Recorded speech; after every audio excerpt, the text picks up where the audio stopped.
2019 সালের 7 অক্টোবর বাংলাদেশ প্রকৌশলী বিশ্ববিদ্যালয়ের বুয়েট শেরে বাংলা হলের আবাসিক ছাত্র ও তড়িৎ কৌশল বিভাগের দ্বিতীয় বর্ষের শিক্ষার্থী আবরার ফাহাদের করুণ মৃত্যু হয়। অমানবিকভাবে সেদিন পিটিয়ে মারা হয় তাকে। বুয়েটের সেই ভয়াল রাত আজও কাঁদায় সবাইকে।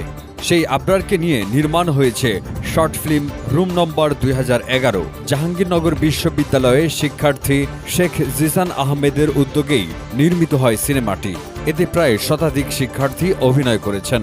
আবরারকে নিয়ে সিনেমা নির্মাণের খবরটি যিশু এন্টারটেইনমেন্টের পেজ থেকে জানা যায়। সেই পেজে শর্ট ফিল্মটির একটি পোস্টার প্রকাশ করা হয়েছে। পোস্টারের ক্যাপশনে লেখা হয়েছে আর্টসের রুম নম্বর 2011। সত্য ঘটনা অবলম্বনে নির্মিত আমাদের এই প্রথম মৌলিক কাজ বাংলাদেশ এবং আমেরিকার একই সময়ে রিলিজ হবে। পেজ থেকে একটি ফুলকে ধন্যবাদ দেওয়া হয়েছে, যদিও পোস্টারে আবরারের কথা উল্লেখ নেই।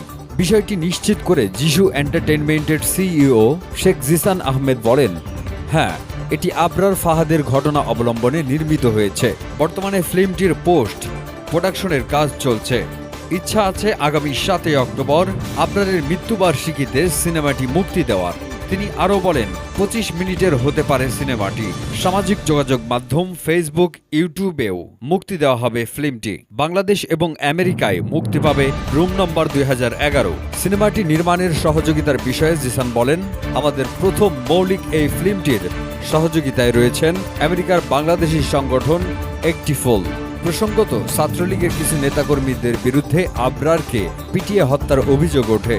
সে সময় আলোচিত এই হত্যাকাণ্ডের পর ফুঁসে ওঠে বুয়েটের শিক্ষার্থীরা। তাদের দাবির পরিপ্রেক্ষিতে বিশ্ববিদ্যালয়টিতে নিষিদ্ধ করা হয় ছাত্র রাজনীতি।